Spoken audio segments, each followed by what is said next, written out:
that. Okay, for the record, this is April 4th, 1992. We're interviewing Keith Greer in Grand Prairie, Texas for AIC. Keith, it was your 13th birthday that day, and I understand you were a witness to the motorcade preceding the moments of President Kennedy's assassination. Why don't you tell me how it was that you were there that day, and then in your own words, go through the events of the day and recollect as best you can all the things that happened. On November 22nd, 1963, my brother Phil and a friend of ours, David, we decided to skip school and go see the president because, I mean, let's face it, after, that's a huge event. It was my 13th birthday that day, and I thought that was extra special to me. It was almost like a pretty neat birthday present because I think that the feeling of the country at the time was that they loved President Kennedy, and I was one of those people, and I wanted to see the President of the United States. And so my brother and I and a friend of ours went on a bus downtown. My mother worked downtown, so we were going to eventually try to end up where she worked. And once we got there, we discovered that there were so many people there that it was going to be difficult for us to get down to where she worked in time to catch the president. So we ended up on the corner of Harwood and Main. And as the motorcade approached that corner, we were able to work our way up to the very front of the crowd, so that when the motorcade actually came by us, Kennedy was close enough for me to reach out and touch him. In fact, I tried to do that. And one of the Secret Service or whatever pushed my hand back and prevented me from doing that. Shortly after that, somebody came running down the street, and I don't know what he was trying to do, but this guy came running down the street right in front of us, and a Secret Service person jumped off of the car behind behind Kennedy's vehicle and knocked this guy into the crowd. Now, obviously, after what happened, then I figured that must have been a preventative measure that they were trying to do. I thought it was interesting that the Secret Service were nowhere near Kennedy's car at the time that they came by.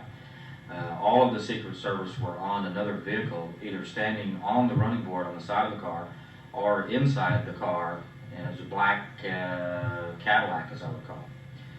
Behind his vehicle, there were no Secret Service personnel that I could see near the Kennedy car.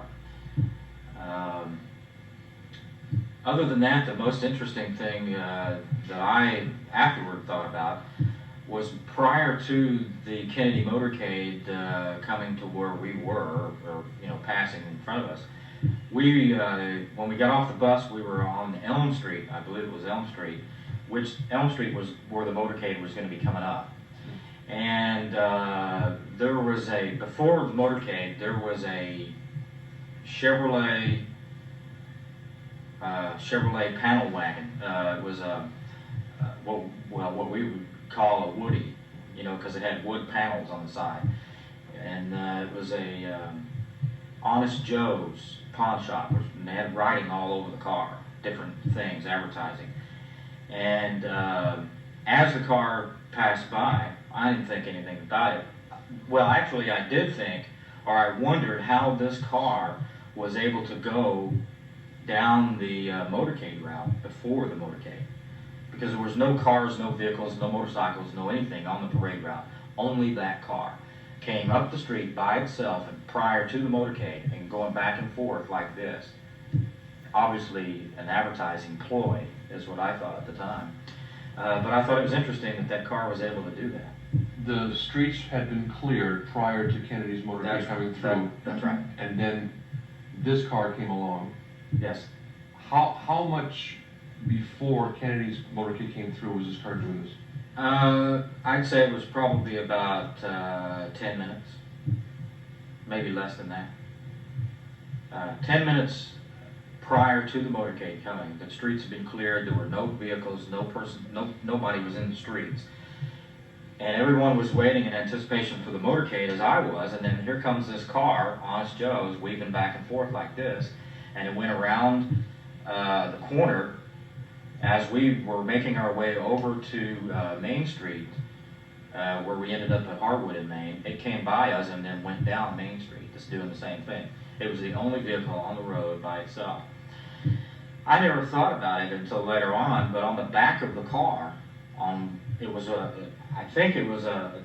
back of the car was an older model car where the doors opened like this, instead of, it may have been one door or two doors, I can't remember, but on the right-hand side, in red letters, was Rubies. I don't remember what exactly it said, but I do remember the word Rubies on the back of this car, because it was in red letters and it stood out. And I don't know why I didn't really recall that until after, Ruby became involved later on, because I thought, well, I've seen that name, and it was on the back of that station wagon. I know it was on this Honest Joe's, and I thought that was interesting. I don't know if it was the same Ruby or what, but it seemed interesting at the time. Did you ever see this in the subsequent events of the day? Did you ever see this truck again, this car? No, only when it came down the motorcade. Ahead of the motorcade. What was the mood of the crowd in the moments preceding the motorcade around you? Very ecstatic. Everybody was so excited that the president was there. It was like being at the Super Bowl. Everybody was so excited about the president being there. Was it a positive excitement? Oh, absolutely. We were cheering and going crazy. I was excited. It was exciting for me. Especially since I was right in the front of the people who were pushed kind of out the street, and it was exciting to me because I almost touched him. I was so excited about that, and it was my birthday, so I was doubly happy. Did you see any evidence of any negative influence? Anybody passing out the wanted for treason pamphlets, or anybody saying anything negative with placards or signs or verbal protests? No, I don't recall that. I don't recall seeing that. I have seen in the news lately that was going on, and I saw some of the flyers. And at the time that I saw the news story about those, it seemed to kind of jog my memory that I did kind of maybe see one of those at the time, and I wondered what that was about, because I didn't have any idea what they were talking about. It seems like I do. After I saw the news story about the wanted for treason posters, it jogged my memory a little bit that I may have seen one of those and wanted it up and threw it away at the time. At the time, I had no idea what that was about. Everybody, as far as I was concerned, everybody loved Kennedy. Let's go back now to the moments, pick it up from the motorcade has just passed, and the crowd is breaking up. The last of the motorcade has gone through. What was the next thing that happened in your mind? Well, my brother, Phil, and this friend of ours, after the motorcade passed us by, we decided to go to the top of the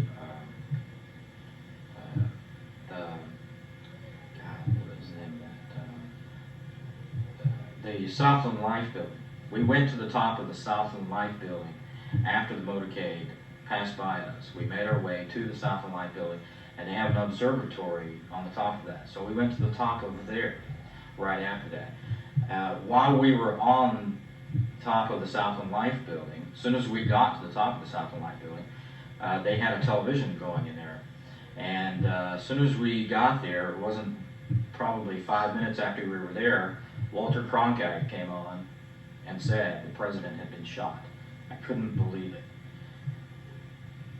We looked over the edge, and I saw a stream of police cars coming out of the police building.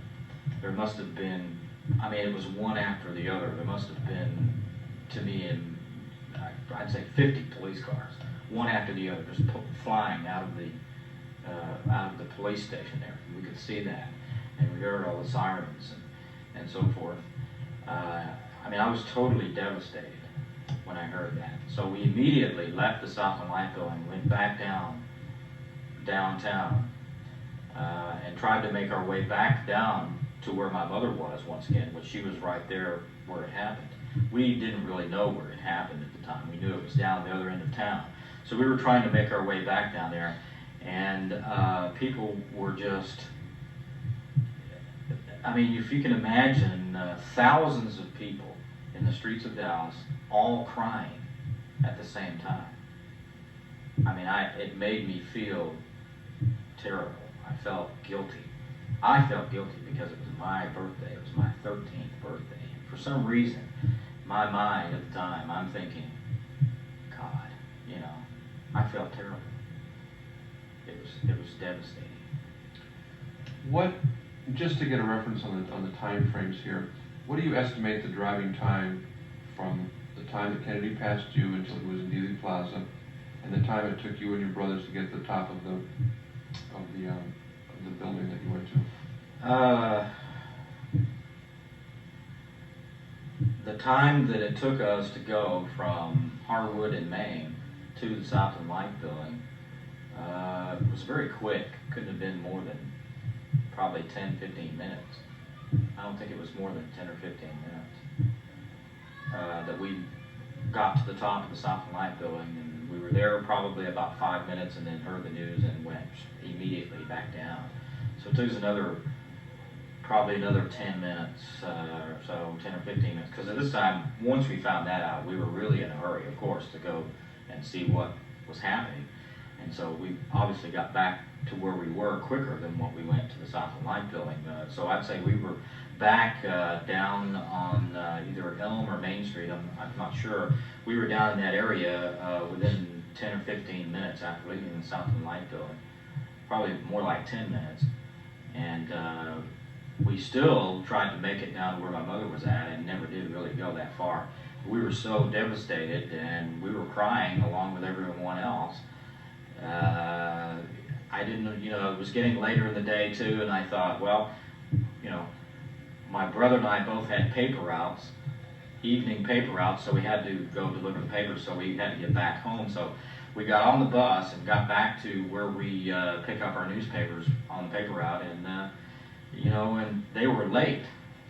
They were extremely late that day, and understandably so. But I will never forget opening the bundle of papers to roll them, to go through my paper route, and seeing the headlines. It was unbelievable. It was. Kennedy passed through Dealey Plaza approximately 12:25. What time do you think he passed in front of you and your brother? Kennedy passed in front of us, I would say, probably real close to 12 noon. I'd say it was probably, I would think, maybe 5 after. Probably about 5 after 12, because we had just finished eating at this. There was a grill right there, and we went in there and got something to eat right before the motorcade. So it was probably right around noon, 5 after 12, something like that. Did you ever join up with your mother? Did you ever get into Dealey Plaza? To my recollection, I don't think we ever did. I don't think we ever did see our mother that day. I think we had to. We were so devastated and all of that. I think I'm not sure. We'd have to maybe. Phil could probably answer that question better than I could. I don't recall that. I believe we had to hurry up and get back on the bus to get home to, you know, throw our paper out. When you did finally join up with your mother, what were her recollections that she passed on to you of certainly her experience that day? When we finally did meet up with my mother, I believe it was later that evening at home. We were so glued to the television to find out what was going on, and we were so devastated. I don't recall really discussing too much about it. I think we were all so shaken that I think we were pretty much numb at that point, kind of just watched TV. I don't think we really discussed it too much. In the immediate aftermath, the next few days, other than the incident with the Woody, is there anything that sticks out in your mind of a rather mysterious or strange nature of the events that that transpired? The immediate news reports, of course, was that an assassin had been captured. He had fired from the school book depository. There was nobody else involved, and he also killed another policeman. Did those initial reports that came to you that night and the preceding days, was there anything about that that didn't ring true for you because of some knowledge that you had had through your experiences that day?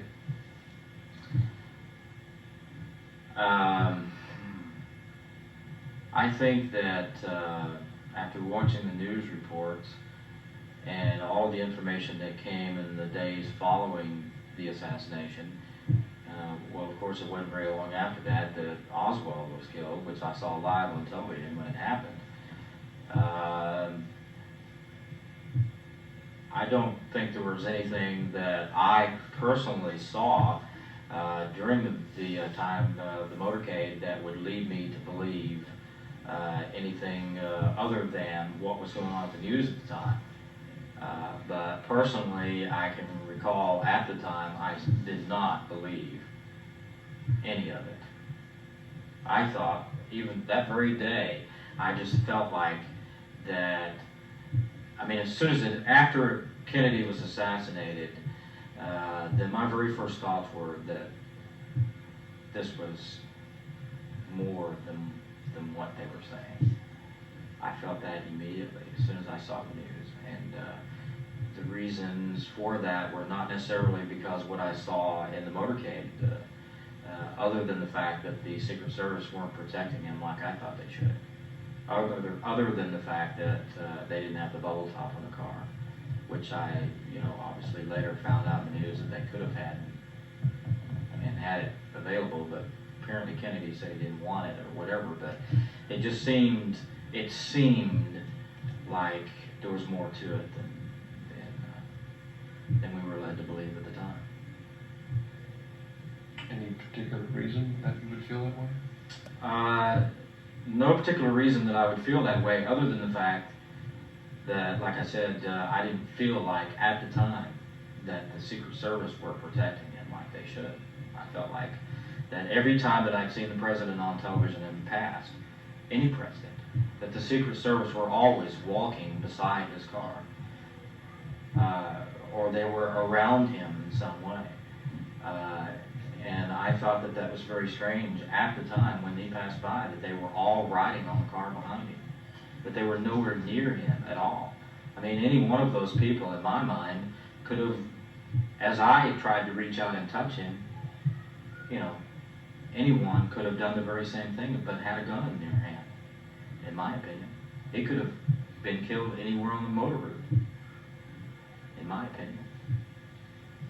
In the subsequent days when you discussed this with your friends, were any of them witness to the assassination? Do you have any family friends that were in Dealey Plaza or anywhere along the route that day? Did you have any discussions later on with anybody else who might have also been an eyewitness? No, I've never discussed this with anyone, other than casual mentioning to friends of mine that I saw Kennedy right before, and that my mother was there. But other than that, I've never discussed it with anybody because I just, there were too many news stories coming out that people started disappearing who discussed it in any kind of way, and so I, not just because of that, well, that was the main reason. Yeah, I'd be lying if I said anything different, but that was the main reason. I didn't care to discuss it with anybody because there were too many people starting to disappear. So I thought that was very strange. When the results of the Warren Commission were announced, what were your feelings? When the results of the Warren Commission were announced,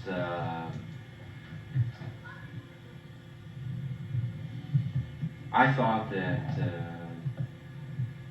I immediately thought that was a bunch of bunk.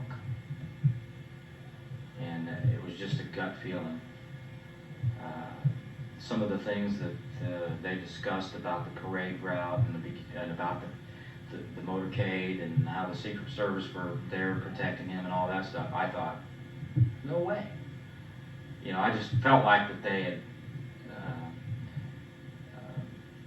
and there again, not for any particular reason, not because of what I saw or didn't see, I just, gut feeling, felt like that's not what happened. Now we sit here nearly 30 years later with all the attendant publicity that's been built up with recent events. What are your feelings today?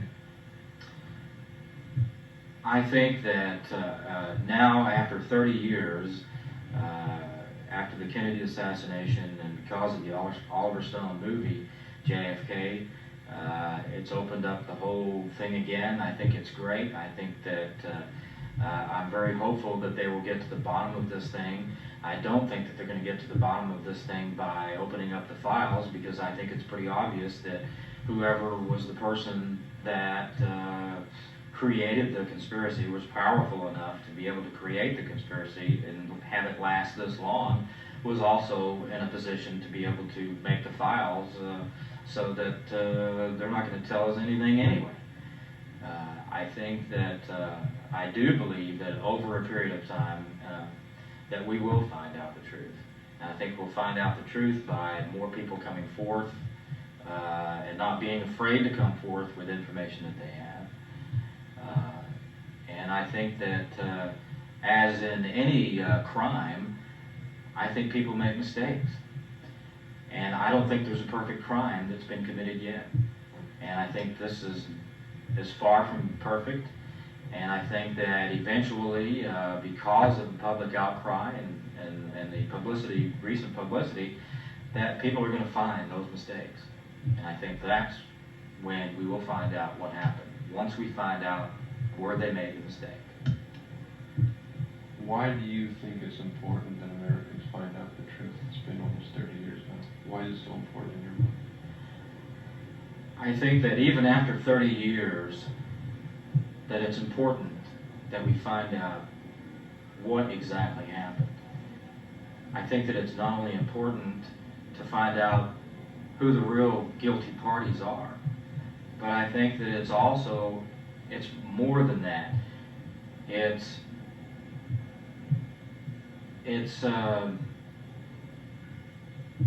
I think that, you know, Kennedy and myself personally, I loved Kennedy. And I think that when he was assassinated, that it was like I lost someone close to me.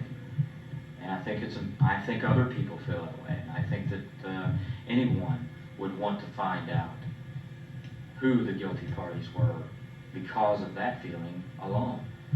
But it's just as important to find out who the guilty parties were. If they're still living, they should be punished. And if they are not living, then their legacy should be affected by it. Instead of we could be glorifying someone now that we really should be punishing their legacy.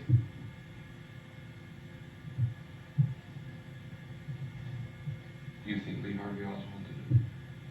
I absolutely don't think that Lee Harvey Oswald did it alone.